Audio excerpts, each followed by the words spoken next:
I think what we've learned over the years is lowest possible cost is not always appropriate for a campaign, for a brand. Certainly not the publisher. And definitely not the publisher, right? That's the bloodline to everything that we're doing here in our industry. It's a race to the bottom when it comes down to that. And as a result of that, I think that we're hurting ourselves more than helping ourselves. The relationship between agencies and clients. And I think that's something that gets talked a lot about, but also the relationship with publishers. And that goes into some of the other topics I think we're going to talk about today, MFA, things of those natures, and why those things are becoming problematic in the ecosystem. Welcome to The Pubway, an original podcast by Seedtag, the global leader in neurocontextual advertising. Join us as we sit down with leaders from across the media ecosystem to unpack the trends, challenges, and innovations shaping the supply side of ad tech. Let's get started. Hello, and welcome to the Pubway podcast. My name is Tina Yanakina. And I'm Mike Villalobos. And in today's episode, we're going to dive into the promise of programmatic advertising, the realities of execution, meaning what happens when it goes from the executive behind a hands-on keyboard, the industry over-reliance on data, and what's really behind the continued challenges such as MFA and monetization. And joining us today, we have a very, very special episode for you all. Not only it's our first time having a Seedtag colleague on, but we're actually all in the same room. It's my absolute pleasure to introduce Jon Wallett! Wow. Thank you. Seedtag. Thank you. That is the best introduction I've gotten at any point in my life. Thank you for that. It will never happen again. Literally. No other scenario where drum roll and then my name would happen at that same time. I've seen some Gibbs events where at Gibbs, people are clapping, drum rolling, a drum roll quite literally. Yes, yeah, but that's usually for the C-suite. I'm in the mix. They don't know why, but it's a very confusing moment for everyone, honestly. All of us. Yeah. It's the best way. If no one can really knows why you add value, but you're in the mix, Yeah, it's and kind of the perfect place. That's been my my MO my entire life. Don't know why, but we're glad he's here. Which is a great segue for our listeners. Love to hear a bit more about your background and how you got to Seedtag. So a long time ago in 1984, my mom, just kidding. So, my history is, I feel rich. I started in the agency world, graduated through Programmatic in the early years, and then got into sales. Been at Seedtag now for the last 3 years, helping to support and growth our business in the US.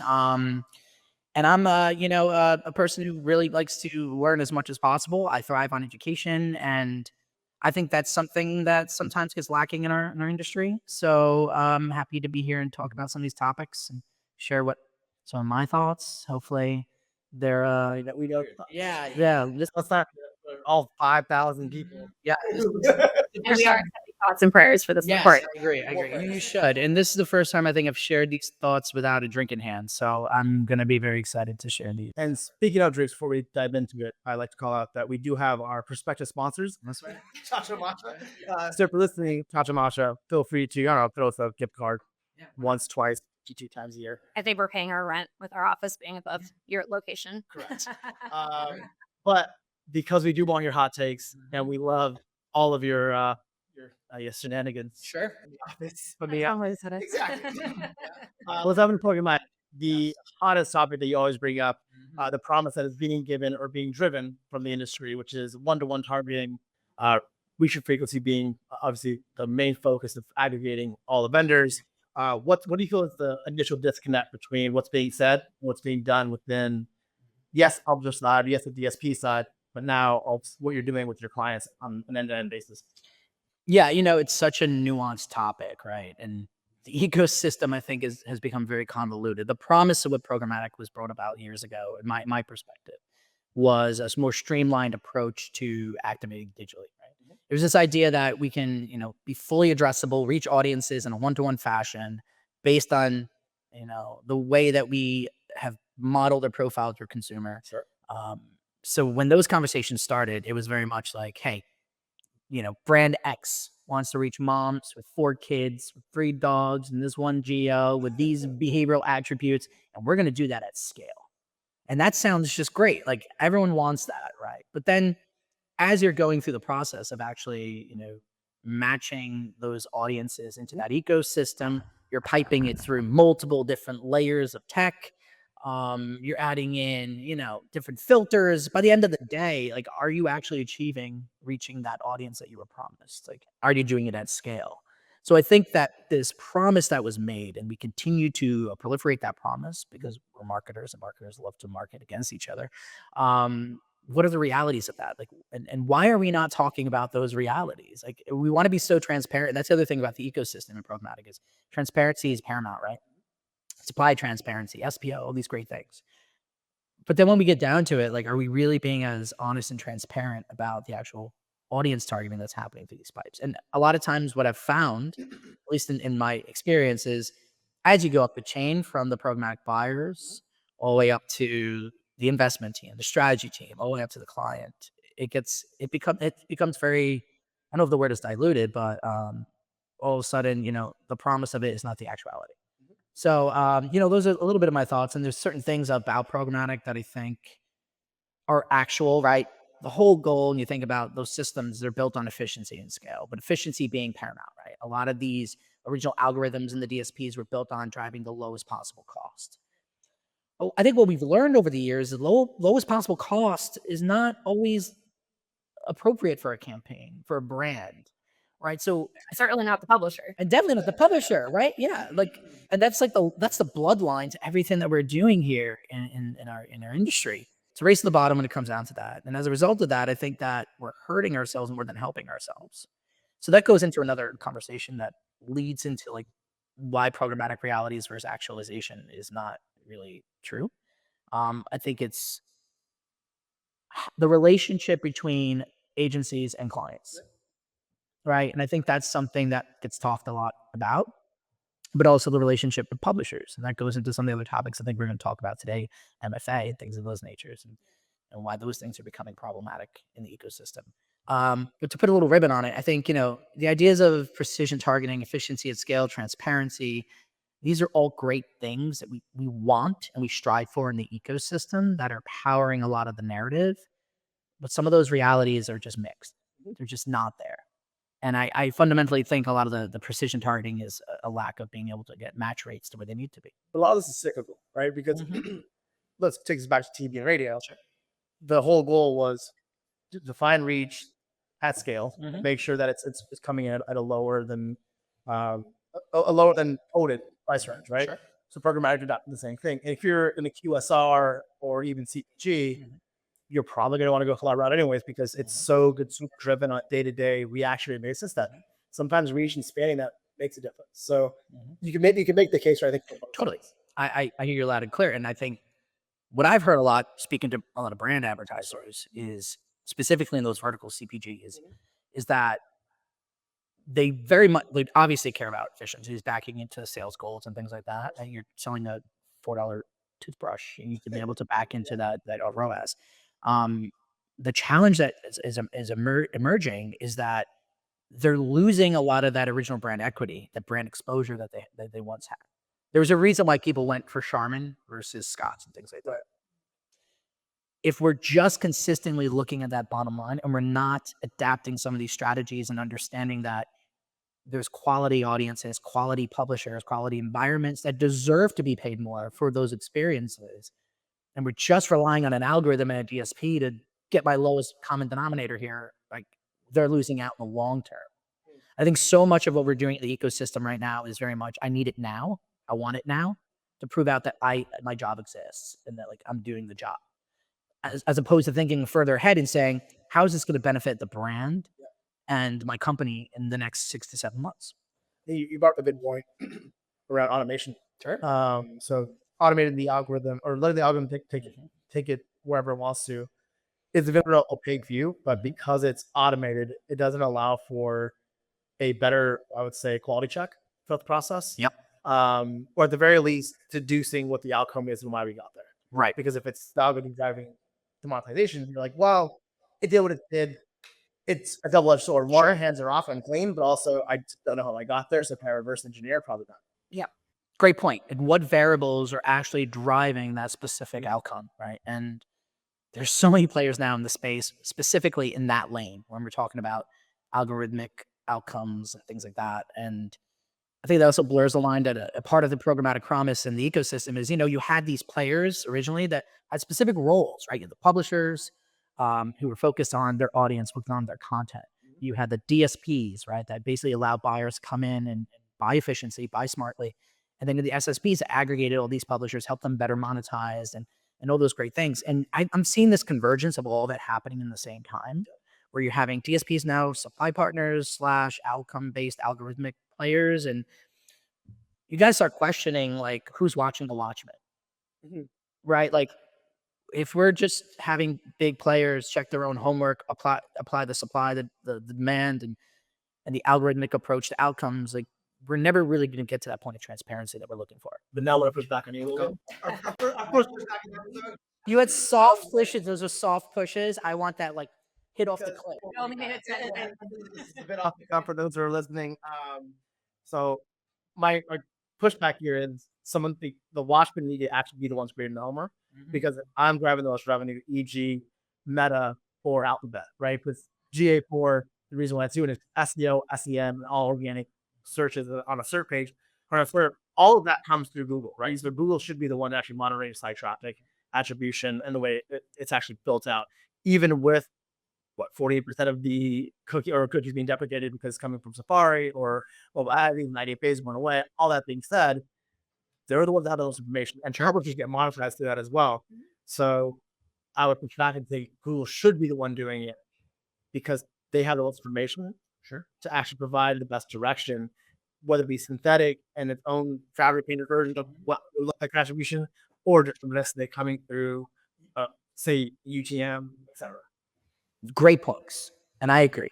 You have players in space that hold control of those data points, and they should be open and good faith actors in that capacity. I challenge that to say, how often do those big players service the marketplace before themselves? And that's all the company. Right. And that's another, that's Entire DOJ and the lawsuit was it's not even clear Google even knew it was becoming a bad actor from it within the system. It was all these really small decisions that happened over a long period of time. They've been compounded in this whole thing, and I'll put an asterisk for this whole conversation because we don't know if it happened. Right. Correct. Monolith might become disparate. Publishers might be able to finally take some wins back, but we don't know at this point. And look, obviously this is called the pub way, and I've been a firm believer ever since the early days of digital advertising. Pub way, I am a listener and a watcher. But no, the early days of digital advertising, there were some really smart people at the helm early on who I remember reading about when I was just getting started in the industry. And the one thing that they always said was one of the biggest shifts in dynamics of publisher to platform relationships was that the publishers very early on, New York Times, the big players, they made a decision at the board level that said, instead of investing in our own way of distributing our content and owning our content, we're going to lean heavily into the Googles, heavily into the Facebooks of the world. And they became dependent on that way of driving eyeballs. And I think that's where all the issues had started early on. When you talk about, forget about SEO and SEM and all that great stuff, because that's important, but about digital programmatic advertising. It's like we're now in a way that I think publishers have become so reliant on these ancillary or tertiary or additional technologies to power the way that people experience their content, that it's hurting them more now than ever. But the biggest commonalities across all of these, whether it be Meta, Alphabet, Pinterest, I believe one through the call, is the fact that they can now drive kind of in-platform conversions. Eyeballs are one thing, but at the end of the day, we're marketing for a reason, to my point. So the reason why you see like Kylie Jenner's, make a brand go off the charts, they get bought by Elf, and then you have a lot of these like big acquisitions because they're driving very efficient. DTC had its moment for a while too, because they're very, very efficient CPAs, and that's driven across Instagram, Meta, Alphabet, right? So like, I don't think they had a choice in that sense, but I do think there's going to be a seismic shift. And come on the publisher side, then also on the demand side. In my opinion, it's going to be publisher side is going to be driven on how am I beating the LLM for Perplexity or Claude, ChatGPT, right? And then on the demand side, it's going to be an interesting shift, in my opinion, like where search was all CPC for like 5 to 85 cents CPCs, right? Well, got it. The CPC is going to go up to probably $5 to $10 within an actual AI search, within whatever GPT you're looking for. but it's going to be a lot more predictive. So it's Right. more conversion rates are going to change quality. But I do think there's going to be a really big shift in the next 5 years of going from what we search to actually what we query inside GPT. Totally. I mean, you're getting into the lane of things that we're talking about here at Seedtag, like agentic AI, Yep. right? And all that is going to fundamentally change the way that I'm generally worried about publishers in that ecosystem. Like how, and I think right have to be. And I think recently, just yesterday, who was it that said? Oh, I think was it Samsung said that they're gonna partner with Perplexity AI to power all their AI in their phones. And I think New York Times finally signed a deal with OpenAI. Those are the right things that they have to unfortunately do, right, in order to stay afloat and drive relevant traffic and quality, right? Um, where I think it becomes concerning is for the smaller publishers that can't really make those agreements or are reliant on different apparatus to like get there, right? Especially there's no longer page one in search results. Correct, right? Eventually become the same sponsorships that we see in Google search today. What will become sponsorships in a agentic site? Question, yeah, right. This is more of as we shift from like an RPM world into a token world. Token being every query that you try to fetch. Do you now get part of that token query, and the RPM basically transforms into that, right? So if I'm a blog, small or not, but if I get a sizable amount, do I need to be on page 1 or 2, or it's not a query that comes in? Or query 1 or 2. Right. Exactly. Right? Yeah. Because you're small, and you're on page 10. Sorry, you're not gonna ever get viewed anyways. Yeah. Right. We'll look under your thoughts on that. Yeah, no, I mean, this is definitely very top of mind for publishers. I know on the brand side, there are companies that exist to help you show up in those search results. And I think in the same way New York Times and others are licensing with OpenAI, that's the inevitable goal. Is how can I power and be kind of the third juice behind these queries and be first and top of mind? But again, are we kind of rigging the system in a way? Because these tier one pubs, like you just said, will probably be the ones who are still surface, but the mid to long tail publishers who are the blood of the publisher ecosystem. And honestly, what most trends and content do inevitably come from, and that's the root of all content, are probably left holding the bag. Oh, Gawker, I miss you. Yeah. Let me just say, Gawker had the best parties when I was on the agency side. They really did. I'm just pulling them out, but they had great parties. But to your point, I agree. And there's also some concern, I would say, just being thoughtful here. Are we just going to be using like ChatGPT to create content? Are we just having like machines talk to machines?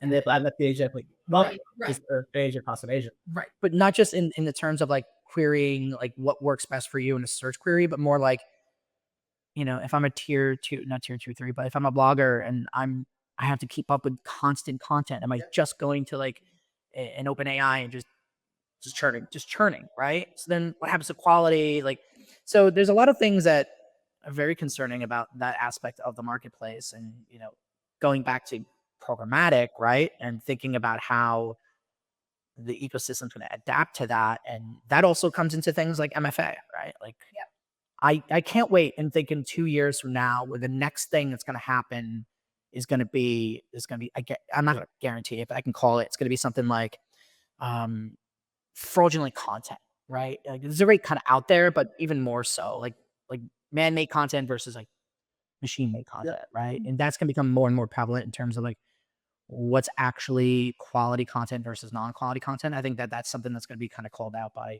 some of the other.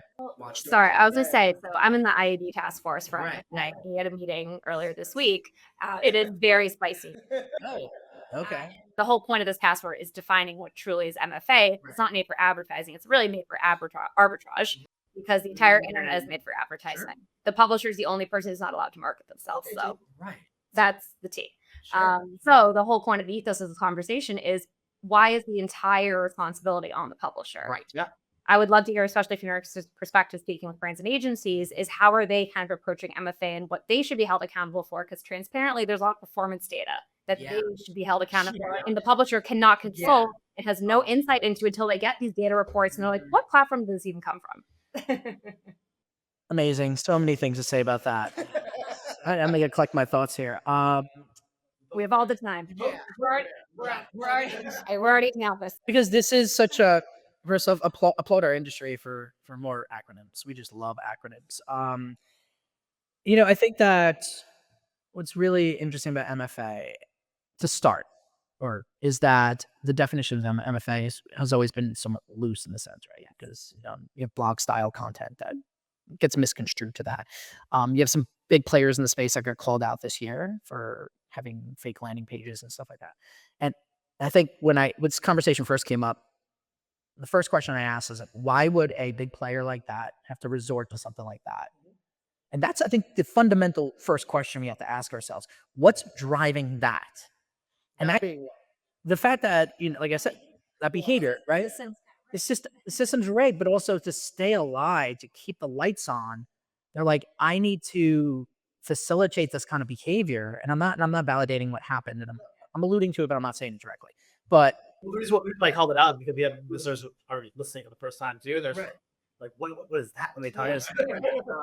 If you want to take a step back. Yeah, if I will take a step back. Okay, so there was for those that aren't familiar with what happened, there was a big publisher in space who got called out by a third party for creating and engineering a landing page that drew eyeballs that was ultimately just there as like a click farm, that kind of activity, where the content was just positioned as premium content, but wasn't premium content really. And my question in response to that goes back to, why were they compelled to do that? Well, yeah, it's in violation. Right. And I think it comes back to this race to the bottom. They're gaming the programmatic pipes in order to ensure that they're driving enough traffic or performance in order to validate people spending money in their environment. So that's the first question we have to ask ourselves as a marketplace, as an industry. Like, why are we allowing all these algorithms to just drive everything down, squeezing out the main players, the people that keep this ecosystem alive, and not finding a middle ground where we work together and establishing a better way forward? There's just this massive conflict between publishers and platforms, I feel like, constantly. And to your point, like you said, a lot of these publishers don't even know what's happening until it happens, until they get these reports, until it's too late. So then it becomes reactionary, but they're the ones going to be holding the bag. Because when has there ever been an ad tech platform that does anything shady, right? So I think there has to be this, not come to Jesus because that seems too aggressive, but as honest conversation across the entire chain between every player about what actually matters. And guess what? Maybe high clicks isn't really all that's made up to be. These performative measurements, and it doesn't matter. Like, maybe we all have to come to terms with, and I said this when I first started digital advertising, we kind of shot ourselves in the foot as digital advertisers when there was a race to get TV dollars very early on. We basically came out and said, we could measure everything. Like, literally everything. It was nuts. And I was in those rooms very early on when senior agency people were like, okay, we're going to press on DoubleClick to like get all this information for us, which is great. Like, that's great. That's part of transparency. But after a while, you got to ask yourself, do we need all that measurement? Do we need to be looking at every single metric? I'm running on tangents here, but my point is, I think we have to like reassess some of these aspects of publisher content, the way we monetize it, the way we look at performance against Information overload. Well, yeah, I think we're drunk on data. drunk on data, for sure. And there's good data and there's bad data. Yes. And from the brand and advertiser side, how are you kind of helping educate those nuances for them? I'm sure they're set in their ways, they start way of doing things, but you have to introduce new methodology to them. It's a very big challenge, I think, from my perspective. There's two kind of schools of thought, I should say. One is that our industry has been so trained on one way of thinking about things, where it's cookie, now ID, and that's going back to like 1-to-1, we're good. When it's like, okay, but are you getting transparency? Is it privacy compliant? How stale is that data? How much, when is it being refreshed and things? I think a lot of that gets lost upon people who are just trying to get through the craziness of their day. And it's so funny because I still hear that advertisers are spending a crazy amount of money on TV. And what is TV but a mass content driver? So maybe if we take a step back and start thinking about people less as a data point and more as like what they care about in the moment, how do we address that, right? How do we start thinking about real content signals, transparency against that, and better empowering the publishers to share more of that information out into the ecosystem, whether it's in CTV or whether it's in open web. right? The more that there's a proliferation or democratization of that content, maybe we don't have to rely on some of these antiquated old ways of doing things where we're reliant on match rates, we're reliant on latency and things like that. So to your point of good data and bad data, it's a really hard and fine line to toe because there's a lot of money to be made on bad data, even to this day. So as an ecosystem, we got to start thinking differently. And I think privacy is really what's going to push that. More and more states are adopting privacy legislation. I think more and more consumers are reflecting on how they're being presented on the open web. They're realizing they're the products. Right. Yep. Products that delete this or you can literally just go and all your information deleted. There's also a reason why you're getting these spam calls 6-7 times a day. Yeah, because someone had a data leak, whoever it may be. You met us this as well. Oh yeah. Where you do become a god. I always say the second we all got one of these, privacy is out the window. 100%. We all agreed. No one read the fine print. No one read the fine print. South Park had a great episode on that. But yeah, Or if you're there, it's like I don't want to be tracked. I don't want this. Like you have a phone in your pocket. Right. There's a find my app. I can ping you. I really want I think how often is your You can buy me on Saturdays. Yeah, always. do you guys share each other's location? Yeah. Okay, okay. That is the most Gen Z thing you guys have ever said. That's like a new thing. Like every time I talk to like younger folks, they're like, "Yeah, share my location." Well, I have with my good friends. I like to check in on my Sims. And I'm like, where are you? Oh, Exactly. what'd you get at Starbucks? That is so bananas. Is it? I mean, okay, so For women, it's a safety thing. okay, I understand that. New York City and like Right, but how often is it 3 a.m. you're going, let me check on Cassandra? well, no, but you might get a text from someone and be like, I'm going to a date, and then you don't hear from them, and you just Or like on Saturday, I text like I just ran into Megastar. Where are you? Location, Monkey Bar. Cool. Okay, so this is where I think there's a slight age gap. I still use but it doesn't feel that way. You guys are way cooler than me, so it doesn't feel that way. I still use I still use apps to track like where I am. So if you really want to know where Jon Wallett is, you just have to be on one of those apps. Marafor space. Yeah, there it is. For space. That's a new app I'm developing. But yeah, that's like a new thing. Like Gen Zs are Shifting. yeah. Let's shift. Because I'm gonna go on a quick tangent, but then I come back. I love it. So I'm a hot take. Yes, My own hot take, which apps will no longer be a thing in the next 10 years. apps will no longer be a thing. Because what will happen is it'll be so AI relevance through Apple Intelligence, right? Or AI Apple Intelligence is a great branding. Right. But Apple Intelligence being the first go at this, what makes happen is there'll be a foundational component of all the apps together. Sure. You decide to pick who you want.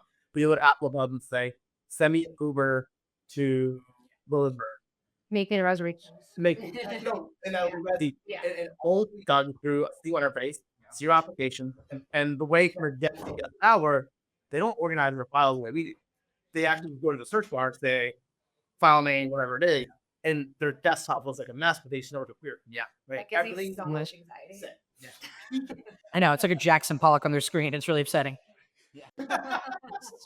But the reason why I bring this up is because that is the innovation where AI goes, but it's going to be accessibility and usability. But there's a lot of it between now and that point. There's going to be a lot of AI watching. So I want to bring that up. We'll just come back to this. That's good. Found the point. Exactly. So love to hear. I mean, you're on the other side, or more the demand side. You hear all the admins, all the things. He says something. This is great. Yeah. What's the most like boldest thing you've heard? You're like, what the heck is like? What do you mean that? And how proud of that is AI watching within the space? That's You can answer either order. yeah. Okay. Well, let me start with your 10-year outlook. I agree. You're talking about like a Jarvis, right? Iron Man Jarvis, right? A personal concierge that's just living in a cloud that knows you better than your spouse, right? Where if Elon Musk has his way, you won't even have to query anything. You just think about that, and your car shares. Yeah, it's creepy. So, AI washing. Yeah, I think it's interesting because there are a lot of players in the space who I think have just adopted this narrative of we have AI. And AI is such a broad, loose term of maybe I have an algorithm that does something really great. That's AI. So, okay, well, let's dive into that a little bit further. Um, I think the big word right now being used is multimodal, which is great. And understandably, like that's, you know, a form of AI, right? It's like, Different modalities that feed into the system. right, correct. Models learning amongst models and things like that is great.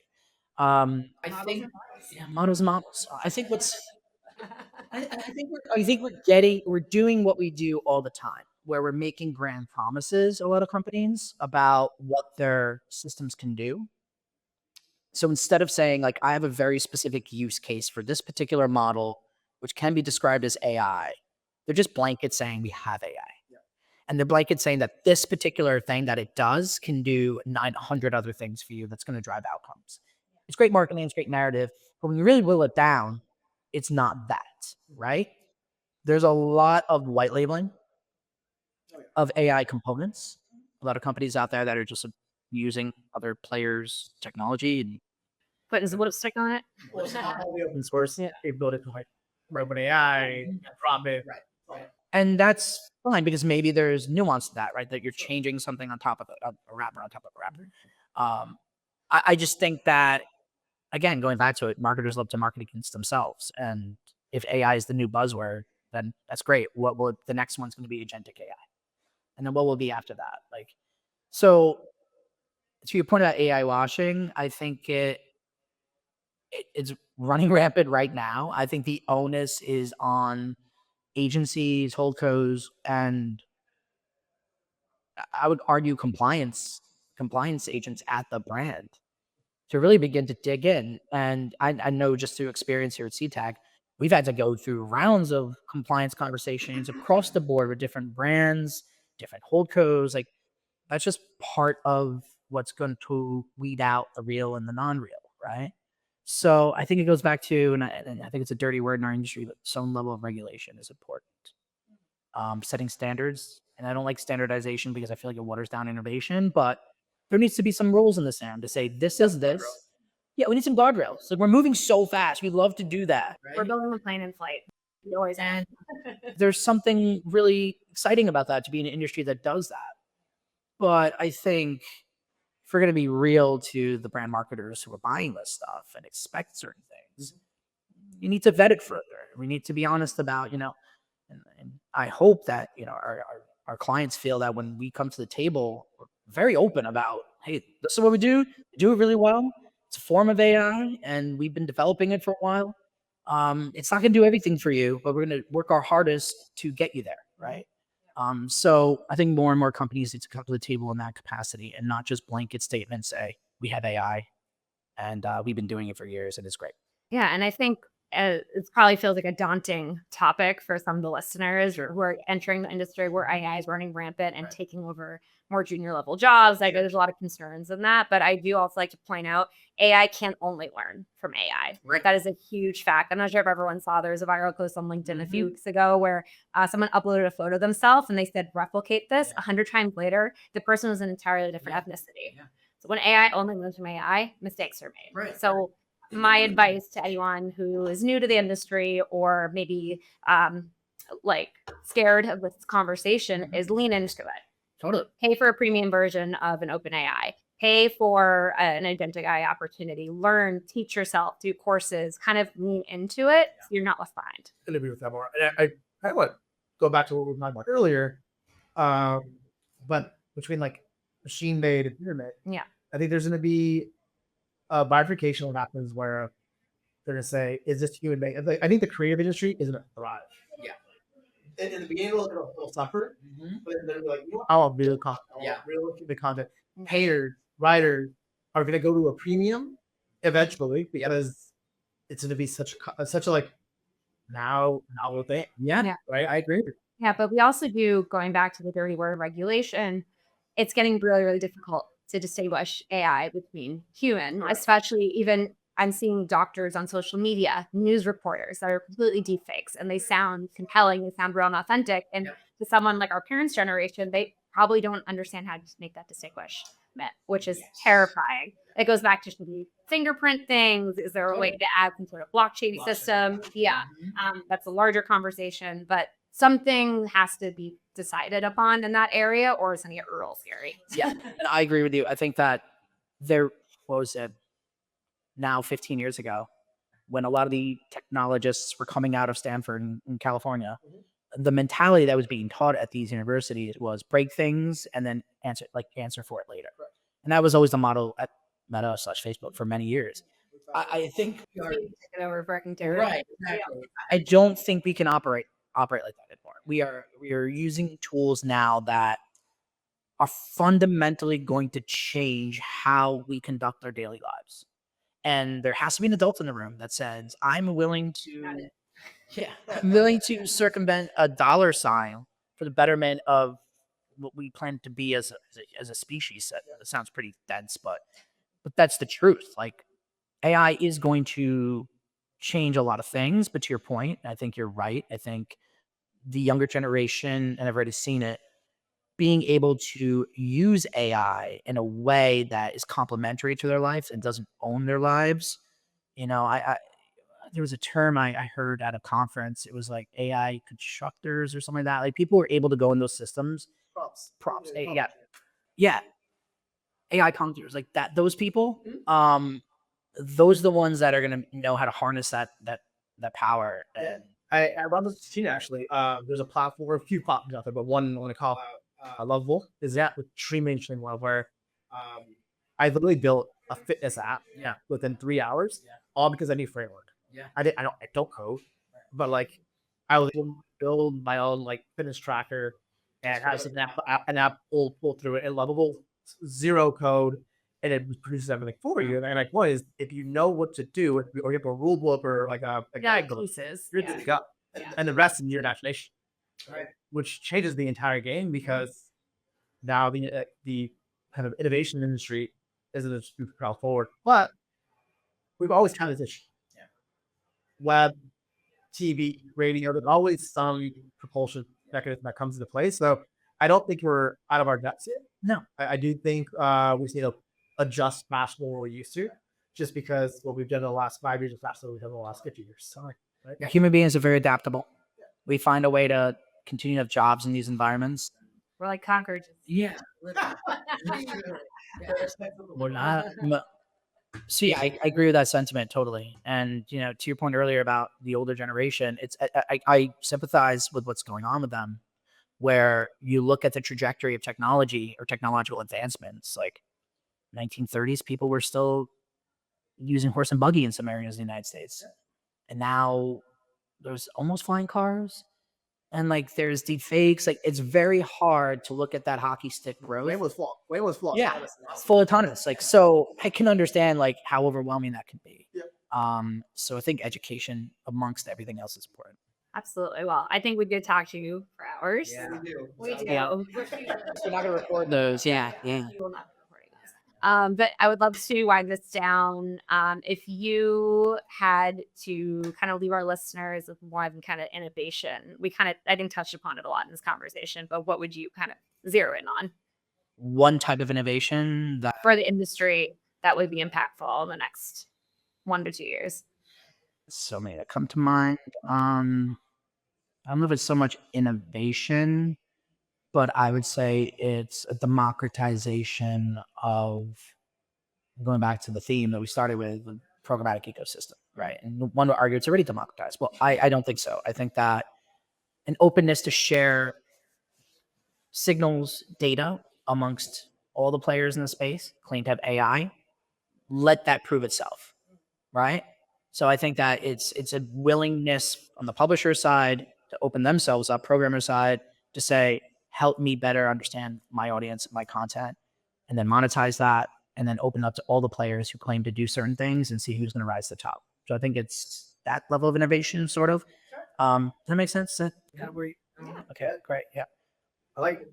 I'm going to just agree with you on that. Then we'll start to see a little bit of it again, where people are creating bullshit beers. Right. But then we can dog and tell, like, you have an analog for under a bullshit beer. Yep. Yeah. For lack of your way of like, I don't want to do. No, that's exact. I mean, that's a great way of articulating it, right?